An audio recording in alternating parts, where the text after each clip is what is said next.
Jelas orang Vietnam marah besar setelah mengetahui Federasi Sepak Bola Malaysia melanggar aturan FIFA. Kekalahan 4-0 yang mereka alami terasa tidak adil dan mencoreng sportivitas. Thế còn nếu bây giờ mà chúng ta đã xanh chín ra giữa bóng đá Việt Nam Malaysia thì có bao giờ chúng ta vướng đâu, đúng không ạ? Thế thì chúng ta thực sự tôi đang rất chờ đợi.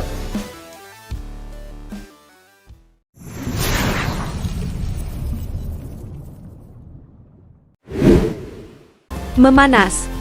Pundit Vietnam ngamuk, Malaysia jadi musuh bersama dunia sepak bola Asia Tenggara.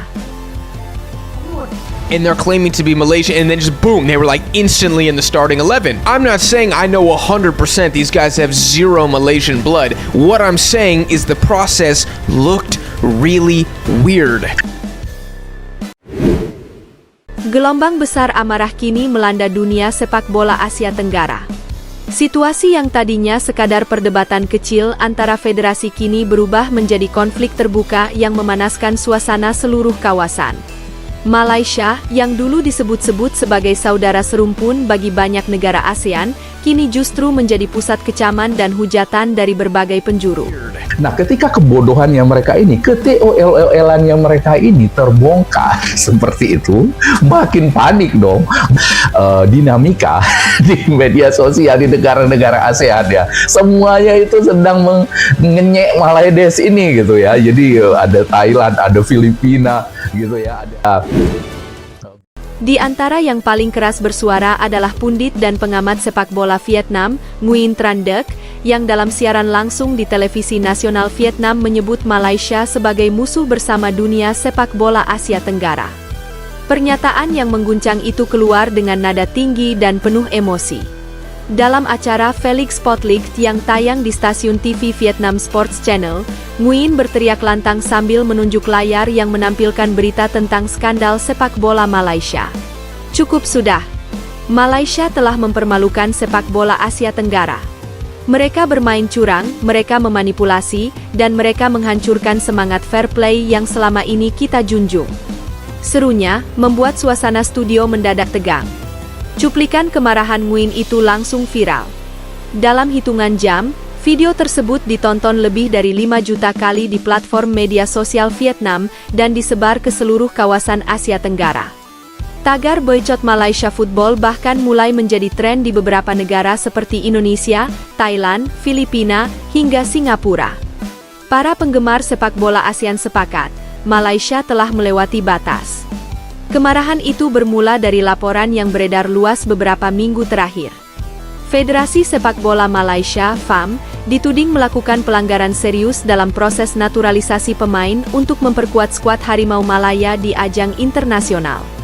Dugaan penggunaan dokumen palsu, perubahan identitas, hingga pelanggaran administratif mencuat ke publik dan memicu kegemparan besar. Bahkan, beberapa media luar negeri seperti ESPN Asia dan The Guardian versi Asia menyorot kasus ini dengan tajam, menyebutnya sebagai skandal terbesar dalam sejarah sepak bola ASEAN. Pundit Vietnam Nguyen Tran Duc bukan satu-satunya yang bersuara. Banyak analis dan jurnalis olahraga dari Thailand, Laos, dan bahkan Kamboja ikut menumpahkan kemarahan mereka terhadap tindakan Malaysia. Mereka menilai, Malaysia bukan hanya merusak nama sendiri, tetapi juga mencoreng reputasi seluruh Asia Tenggara di mata dunia. Selama ini kita berjuang bersama untuk mengangkat sepak bola ASEAN agar dihormati di panggung internasional, ujar Nguyen dalam wawancara lanjutan. Tapi Malaysia malah menusuk dari belakang. Mereka melakukan hal-hal yang membuat semua negara ASEAN terlihat tidak profesional. Ini bukan sekadar masalah etika, ini pengkhianatan terhadap semangat olahraga. Di Vietnam, reaksi publik luar biasa. Media lokal ramai-ramai menulis editorial pedas. Salah satu tajuk utama dari koran Tan Nien berbunyi, Malaysia tidak pantas disebut rekan sepak bola kami lagi. Artikel itu menulis bahwa Malaysia telah kehilangan kepercayaan dari komunitas sepak bola Asia Tenggara dan kini menjadi simbol dari segala hal yang salah dalam sistem olahraga modern, korupsi, manipulasi, dan keserakahan. Sementara di Thailand, media ternama Siam Sport memuat artikel panjang dengan judul menohok, Malaysia hancurkan persaudaraan ASEAN.